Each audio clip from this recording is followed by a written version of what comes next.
Bismillahirrahmanirrahim. Assalamu alaikum viewers. This is Ayat Zala Foundation channel. As you know, we are here to present our lecture on the subject Pakistan Penal Code 1860.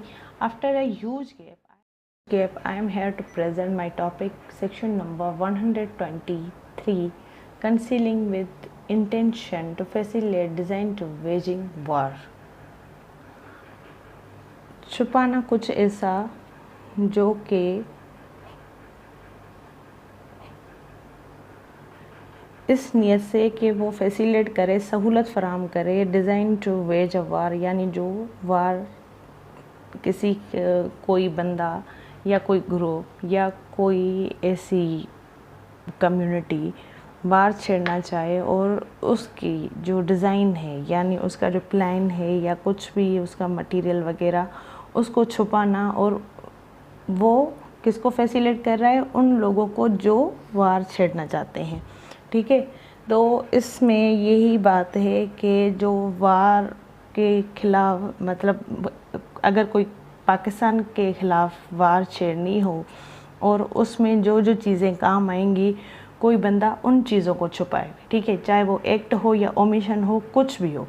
ठीक है, अब हम इसकी definition को देखते हैं। Whoever by any act or by illegal omission conceals the existence of a design to wage a war against Pakistan, intending by such concealment to facilitate or knowing it to be likely that such concealment will facilitate the waging of such war, shall be punished with imprisonment of either description for a term which may extend to 10 years and also shall be liable to fine। यानी कोई भी बंदा किसी act के ज़रिए या फिर illegal omission के ज़रिए, अब एक्ट क्या है, इलीगल ओमिशन क्या है, हम प्रीवियस लेक्चर्स में समझ चुके हैं अच्छे तरीके से। किसी एक्ट को या इलीगल ओमिशन को छुपाए, ठीक है, उस जो मौजूद है क्या, design to wage a war against Pakistan, के ऐसा कोई मटेरियल है, प्लान है, कुछ भी है। डिज़ाइन का मतलब यहाँ पे ये है कि जो चीज़ तैयार की गई है किसके ख़िलाफ़, वार करने के लिए पाकिस्तान के ख़िलाफ़। ठीक है, तो उसको वो किसी एक्ट के ज़रिए या इलीगल ओमिशन के ज़रिए छुपाए, इस नियत से कि पाकिस्तान को वार में इन्वॉल्व किया जाए, यानी उसके ख़िलाफ़ वार की जाए, या वो जो कंसीलमेंट है, जो छुपाना है किसी भी प्लान वगैरह का उस ग्रोह के लिए जो पाकिस्तान के ख़िलाफ़ साजिश कर रहा है, कुछ भी कर रहा है, उनको फैसिलिटेट करना, यानी उनको सहूलत देना, और ये जानते हुए कि जो ये कंसीलमेंट हो रही है वो कंसीलमेंट हो रही है किसकी, वेजिंग ऑफ देयर सच वार। ठीक है, तो उस बंदे को इम्प्रिजनमेंट होगी कम से कम 10 साल होगी, इससे ज़्यादा एक्सटेंड नहीं करेगी। और यहाँ पे और है, ठीक है, ये वाला और नहीं है, या वाला नहीं है, यहाँ पे और इसके साथ फाइन भी उसके ऊपर लगेगी। ठीक है, ये था सेक्शन 123। Section 123A। अब जो सेक्शन 123 पढ़ा हमने, उसमें उसने कहा कि उन प्लान्स को या किसी मटेरियल को छुपाना या फिर कोई ऐसा एक्ट या इलीगल ओमिशन जो ये छुपाए, design to wage a war against Pakistan. ठीक है, अब इसमें इसका दूसरा जो सेक्शन है यानी अमेंडेड, उसमें ये कह रहा है condemnation of the creation of the state and advocacy of the abolition of its sovereignty, यानी मलामत करना जो क़याम ममलकत का क़याम है और उन लोगों की हिमायत करना जो इसकी सालमियत यानी सॉवरेनिटी, खुद मुख्तारी को नुकसान पहुंचाना चाहते हैं, ख़त्म करना चाहते हैं। ठीक है, एबोलिशन का मतलब है ख़त्म करना। ठीक है, इस मुमलकत की खुद मुख्तारी को ख़त्म करना, उनकी मदद कर रहे हैं जो लोग। तो इसके जो सब सेक्शन 1 है वो कहता है हु एवर विद और without Pakistan with intention intend to influence or knowing it to be likely that he will influence any person or the whole or any section of the public in manner likely to prejudicial to the safety or ideology of Pakistan, to endanger the sovereignty of Pakistan in respect of all or any of the territory are lying within its borders shall by words spoken written or signs or visible representation। Means इसमें ये कह रहा है सीधा सीधा मैं आपको बताऊं तो, क्योंकि ये सेक्शन बहुत लंबा है, तो इसका जो कंक्लूजन है वो ये है कि कोई भी बंदा पाकिस्तान में रह के या पाकिस्तान से बाहर वो ये इन्फ्लुएंस डाले कि कोई भी बंदा या फिर कोई होल यानी पब्लिक एट लार्ज या उसमें से कोई एक हिस्सा पब्लिक का वो ये मतलब नुकसान देना चाहे किसको, आइडियोलॉजी ऑफ पाकिस्तान को या फिर उसकी सॉवरेनिटी ऑफ पाकिस्तान को या किसी एक हिस्से को, टेरिटरी को, ठीक है, चाहे वो बाय वर्ड्स हो, स्पोकन हो, रिटन हो या साइंस के ज़रिए हो, विजिबल रिप्रेजेंटेशन हो, ठीक है, वो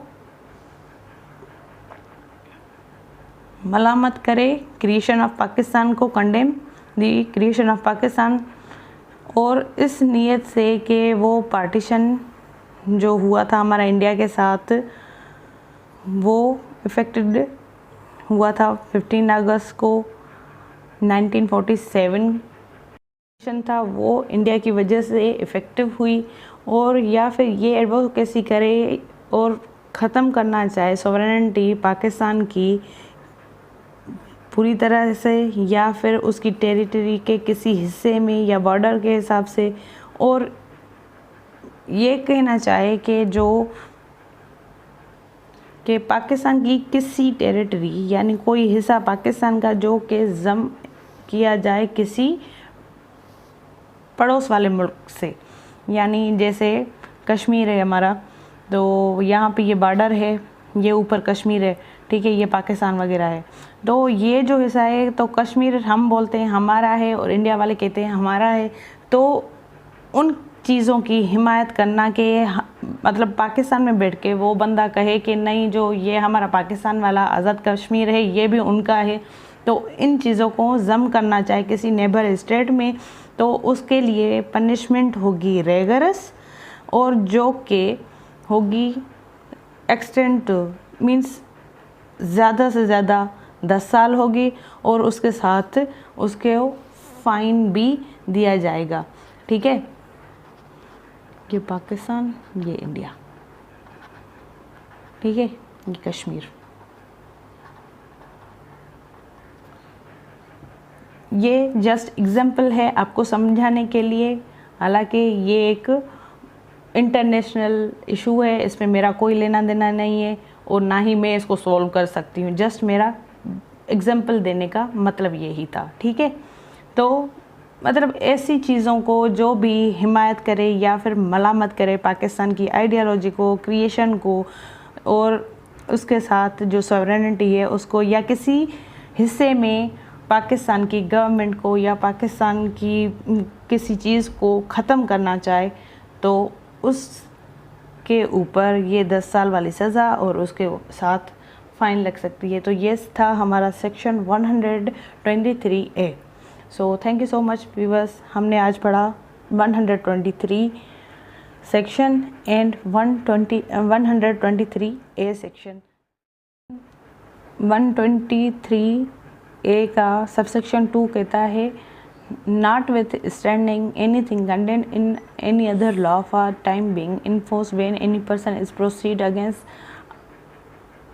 under this section, it shall be lawful by any court before he may be produced in the course of the investigation or trial to make such order as it may think fit in respect of his movements, of his association or communication with other person, or and of his activities in regarding to dissemination of news, propagation of opinion until such time as the case is finally decide।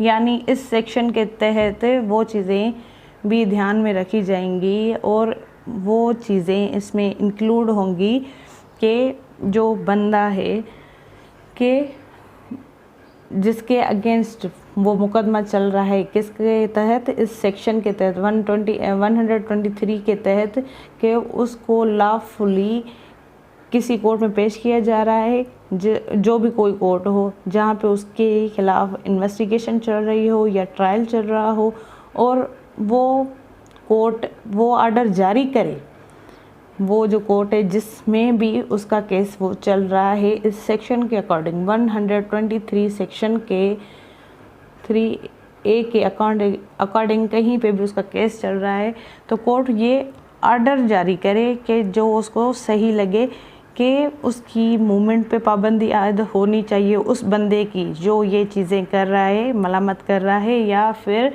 वो advocacy कर रहा है किसी शरपसंद अनासर जो पाकिस्तान के ख़िलाफ़ बात कर रहे हैं।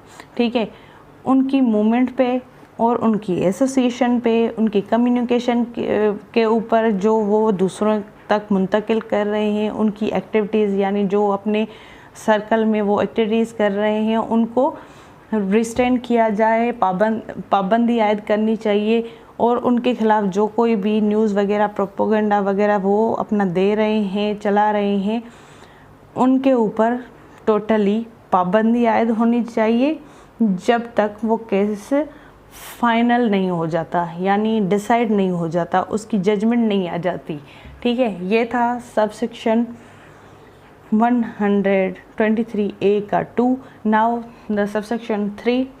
Any court which is a court of appeal or of a revision in relation to the court mentioned in subsection 2 may also make an order that subsection, या फिर ऐसी कोई कोर्ट जहाँ पे उस कोर्ट ने अपील या फिर उस जो ये डिसाइड हुआ है, जजमेंट आ गई है किसी फैसले की, या फिर अपील है या उसका रिवीजन है, तो उस कोर्ट के ऊपर भी ये मतलब वो कोर्ट भी बाउंड है कि जो सब सेक्शन 2 में बताया गया है वो उसके तहत कोई ऑर्डर जारी करे, ये वाला जो मूवमेंट है उस बंदे की, उसकी कम्युनिकेशन, एसोसिएशन, सारी कुछ के ऊपर पाबंदी आयद करे। ये वो कोर्ट भी कर सकती है। कौन सी कोर्ट? जो अपील वाली है और रिवीजन वाली है। ठीक है, तो ये था हमारा सेक्शन 123A, उसके सबसेक्शन 3। तो section 123B, defiling or unauthorizedly removing the national flag of Pakistan from the government buildings etc.